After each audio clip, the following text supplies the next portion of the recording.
നമസ്കാരം. കലക്കൻ കൊല്ലത്തിന്റെ വേദിയിലേക്ക് ആദ്യമേ സ്വാഗതം. ക്ഷണിച്ചതിന് വളരെ നന്ദി. സാർ, നീ പറഞ്ഞതുപോലെ കൊല്ലം എന്ന് പറയുന്ന ഒരുപാട് കലാകാരന്മാരുടെ നാടാണ്. പ്രത്യേകിച്ച് നാടകത്തിനും കഥാപ്രസംഗത്തിനും ഇത്രയും ജനകീയമാക്കിയ ഒരു ജില്ല മറ്റൊന്നില്ല. സാംബശിവൻ സാർ അല്ലാതെ നമുക്ക് കഥാപ്രസംഗം ഒന്ന് കേൾക്കുമ്പോഴത്തേക്ക് ആദ്യം മനസ്സിൽ വരുന്ന വേറൊരു വ്യക്തിത്വവുമില്ല. അപ്പം അദ്ദേഹത്തിന്റെ മകനാണ്. അപ്പോൾ ഇന്നിപ്പോൾ കലോത്സവ വേദിയിൽ സാർ ഇരിക്കുമ്പോൾ സാറിന് എന്താണ് ആദ്യമേ പറയാനുള്ളത്?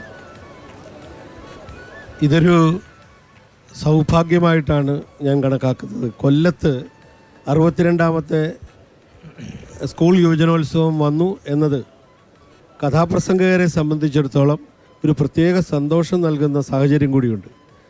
കഥാപ്രസംഗ കല സമുദ്ഘാടിതമായിട്ട് 100 വർഷം തികയുന്ന ഒരു സന്ദർഭമാണ്. 1924 കഥാപ്രസംഗം തുടങ്ങിയത്. 2024 ആകുന്നു. അപ്പോൾ ശതാബ്ദി ആയിക്കഴിഞ്ഞു.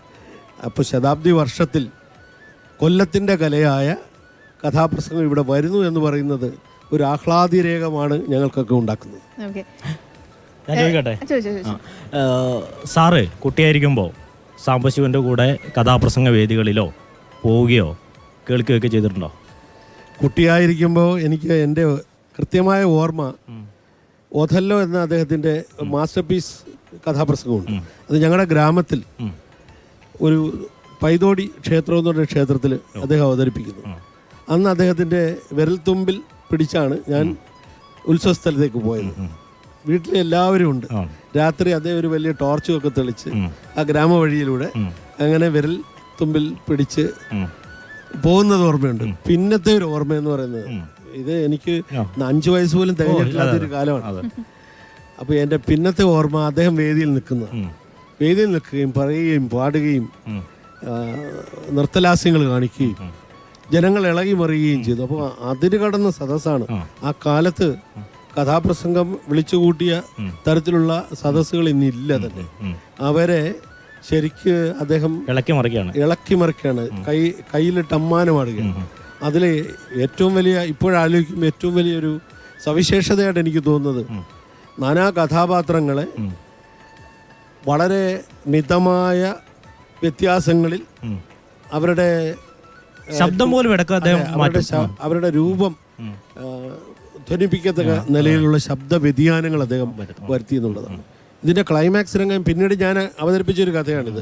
അദ്ദേഹത്തിൻ്റെ പാത പിന്തുടർന്ന് വന്ന് ചെയ്തൊരു കഥയാണ്.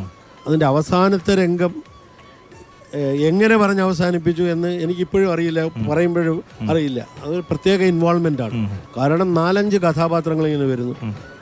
വളരെ പെട്ടെന്ന് ഷേക്സ്പിയർ നാടകമാണ്. അപ്പോൾ ആ കാലത്തെ ചില സങ്കേതങ്ങൾ, ആളുകളെ പിടിച്ചിരുത്താനുള്ള ചില സങ്കേതങ്ങൾ, തുടരെ കൊലപാതകങ്ങൾ, ഇങ്ങനെ ഞെട്ടിക്കുന്ന സംഭവങ്ങൾ, ഇതെല്ലാം ഒരു ഒറ്റ ടേക്കിൽ ഒരു കലാകാരൻ ചെയ്യുക എന്ന് പറയുന്നത് ഏറ്റവും വലിയ വെല്ലുവിളിയാണ്. കഥാപ്രസംഗം ഒരു വെല്ലുവിളി തന്നെ. ശബ്ദത്തിൽ വന്ന മാറ്റം, അപ്പൊ അതുകൊണ്ട് ചോദിക്കുകയാണ്, ഇപ്പൊ നമ്മള് ഈ അനീസി ആണെങ്കിലും ഒഥല്ലോയ്ക്ക് ആണെങ്കിലും ജനങ്ങളെ ഇത്രയും ഇളക്കി മറിച്ച കഥാപ്രസംഗങ്ങൾ വേറെ ഉണ്ടായിട്ടില്ല. അപ്പോൾ ഈ ഒരു കഥാപ്രാസംഗികൻ സ്റ്റേജിലേക്ക് കയറി പ്രസംഗം അവതരിപ്പിച്ച് തുടങ്ങുമ്പോൾ എങ്ങനെയാണ് ഈ ഒരു ടോണിൽ ഒരു വലിയൊരു ചേഞ്ച് വരുന്നത്? എങ്ങനെയാണ് കഥാപ്രസംഗം നാനാ കഥാപാത്രങ്ങളെ സ്വയം ആവാഹിക്കുകയും സ്വയം കാഥികൻ കഥയോടും കഥാസന്ദർഭങ്ങളോടും ഓരോ നിലപാടെടുക്കുന്ന നിലയിലുമൊക്കെ എന്താ പറയുന്നത്, വല്ലാത്ത 6 സെൻസ് എന്നൊക്കെ നമ്മൾ പരമാവധി പറയാറുണ്ട്.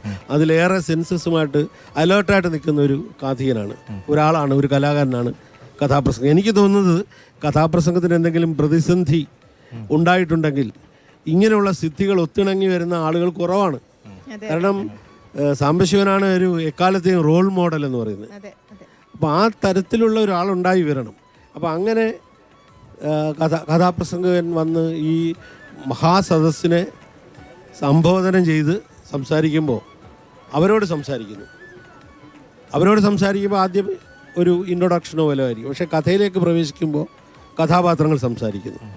പിന്നെ കഥാസന്ദർഭങ്ങൾ വിശദീകരിക്കുന്നു.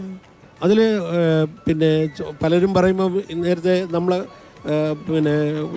കേട്ടിട്ടുള്ളതുപോലെ ഒരുപാട് ക്ലീഷീസും ഒക്കെ വന്നിട്ടുണ്ട്. അത് സമയാസമയങ്ങളിൽ അങ്ങോട്ട് നോക്കൂ, ഇതൊക്കെ ഈ സദസ്സിനെ കൂടെ നിർത്താനുള്ള ഒരു ട്രിക്കാണോ? അതെ, വളരെ എല്ലാ കലാകാരന്മാരും ഇത് ചെയ്യാറുണ്ട്. എന്തിന് കഥകളിയിൽ ഗുരു ഗോപിനാഥ് ഇത് ചെയ്യുന്നത് കണ്ടിട്ടുണ്ട്.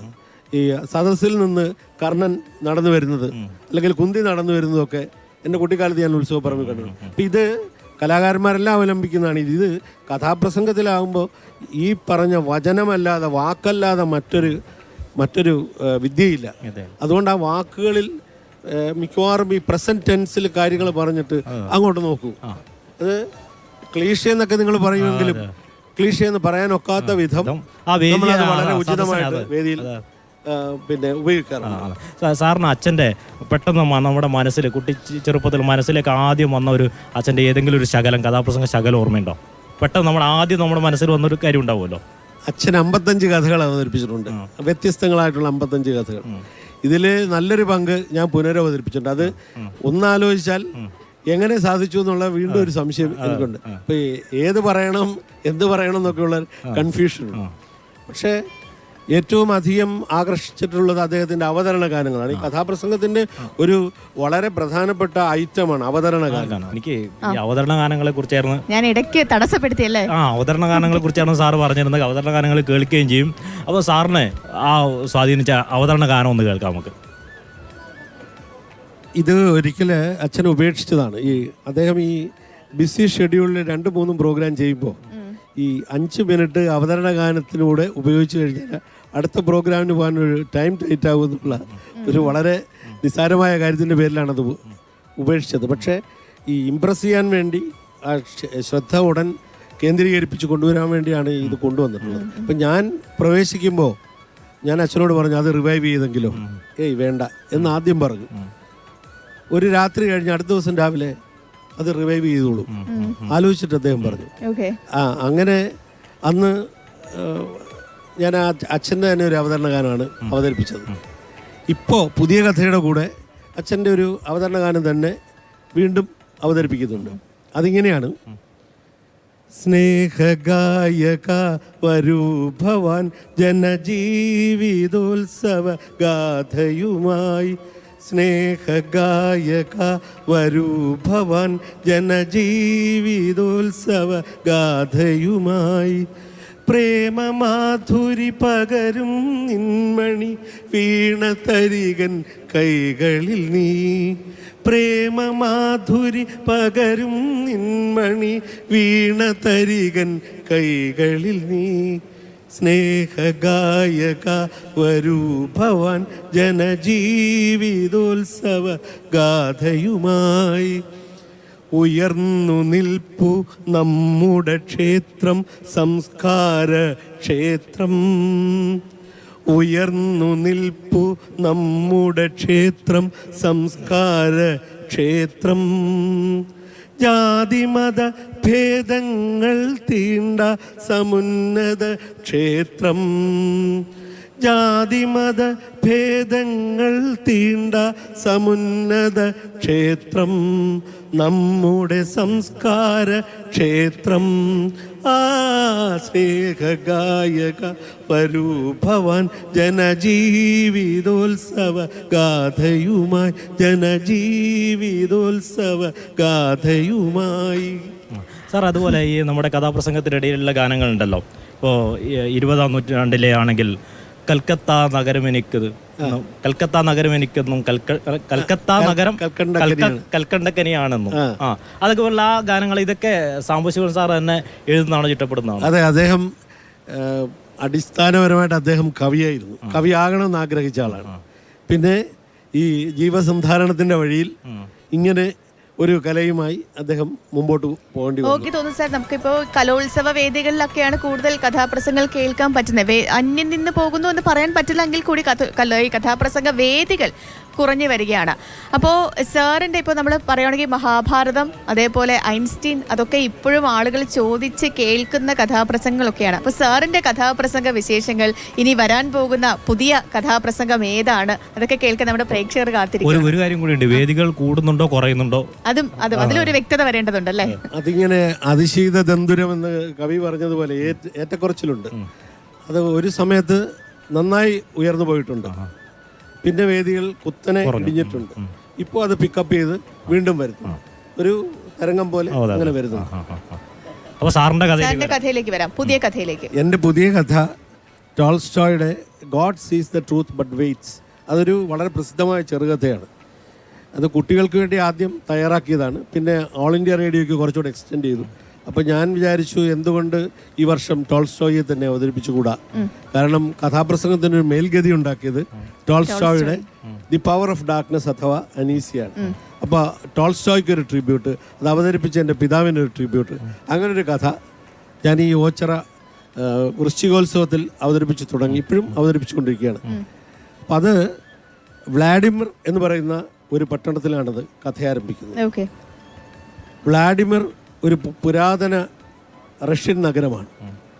ആ നഗരത്തെക്കുറിച്ച് ഞാൻ കഥാപ്രസംഗത്തിൽ പറഞ്ഞു വെക്കുന്ന ഇങ്ങനെയാണ്: മധ്യകാലത്തെ റഷ്യൻ തലസ്ഥാനമല്ലോ നദി, ക്ലാസ്മയ്ക്ക് താരെയുള്ള വ്ളാഡിമിർ എന്ന പുരി. മധ്യകാലത്തെ റഷ്യൻ തലസ്ഥാനമല്ലോ നദി, ക്ലാസ്മയ്ക്ക് ചാരെയുള്ള വ്ളാഡിമിർ എന്ന പുരി. അവിടെ കാലങ്ങൾ വിരുന്നു വരാറുണ്ട്. ഇപ്പോൾ അവിടെ ശിശിരകാലമാണ്. ശിശിരത്തിൻ ശീതമേറ്റ ശാഖികൾ പൊഴിക്കുന്നു, വാടിയോരിലകൾ നീലം മൂടിപ്പുതപ്പേകുന്നു. ശിശിരത്തിൻ ശീതമേറ്റ ശാഖികൾ പൊഴിക്കുന്ന വാടിയോരിലകൾ നീലം മൂടിപ്പുതപ്പേകുന്നു. മധ്യകാലത്തെ റഷ്യൻ തലസ്ഥാനമല്ലോ നദി, ക്ലാസ്മയ്ക്കു ചാരെയുള്ള വ്ളാഡിമിർ എന്ന പുരി. അവിടെ ഉദയസൂര്യൻ പ്രത്യക്ഷപ്പെട്ടു കഴിഞ്ഞു. ഉദയസൂര്യൻ്റെ കിരണങ്ങൾ ആ നഗരത്തെ ആകെ പുൽകി നിൽക്കുന്നു. അവിടെ ഇവാൻ ഉണർന്നു. ഇവാൻ ഒരു വണിക്കാണ്, ഒരു കച്ചവടക്കാരനാണ്, പക്ഷേ കലാഹൃദയമുള്ളവനാണ്. അയാൾ ഒറ്റയ്ക്കിരുന്ന് പാടും, ഗിറ്റാർ വായിക്കും. ഇതിൽ പരം സന്തോഷമേകുന്ന ഒരു കാര്യം ഇവാനെ സംബന്ധിച്ചിടത്തോളം ഇല്ല. ഇവാൻ ഉണർന്ന് അദ്ദേഹത്തിൻ്റെ ഗിറ്റാർ എടുത്തു. അദ്ദേഹം ഗിറ്റാർ മീട്ടി പാടുന്നു: ഒരു നാളും നോക്കാതെ നീക്കി വെച്ച പ്രണയത്തിൻ പുസ്തകം നീ തുറക്കും, പ്രണയത്തിൻ പുസ്തകം നീ തുറക്കും. അതിലന്നു നീ എൻ്റെ പേരു കാണും, അതിലെൻ്റെ ജീവൻ്റെ നേരു കാണും, അതിലെൻ്റെ ജീവൻ്റെ നേരു കാണും. മഞ്ഞു കേട്ടിരിക്കാൻ തോന്നുകയാണ്. അത്രയും മനോഹരമാണ്. അപ്പൊ നമുക്ക് അതിനുള്ളൊരു കാത്തിരിക്കാൻ ഒരു സമയക്കുറവും നമുക്ക് ആ ഒരു പ്രശ്നം കൊണ്ട് മാത്രമാണ്. പിന്നെ ഈ പറഞ്ഞതുപോലെ മധ്യകാലത്ത് അതൊക്കെ ഞാൻ തന്നെ എഴുതി, എൻ്റെ തന്നെ മ്യൂസിക്കാണ്. പിന്നെ ഇത് കടം കൊണ്ട കവിതയാണ്. അങ്ങനെ ചെയ്യാറുണ്ട് ഞങ്ങള്. ഇപ്പൊ എന്താണെങ്കിലും ഒരുപാട് സന്തോഷം സാർ വന്നതിലും ഈ കാര്യങ്ങളൊക്കെ സംസ്ഥാന സ്കൂൾ കലോത്സവത്തിൽ കഥാപ്രസംഗം നടക്കുമ്പോൾ രാവിലെ വസന്തകുമാർ ശിവൻ സാറിനെ നമുക്ക് അതിഥിയായി കൊല്ലത്തിന്റെ വേദിയിൽ വരിക, അതൊക്കെ നമുക്ക് ഒരു ബ്ലെസ്സിംഗ് ആയിട്ട് തോന്നുന്നു.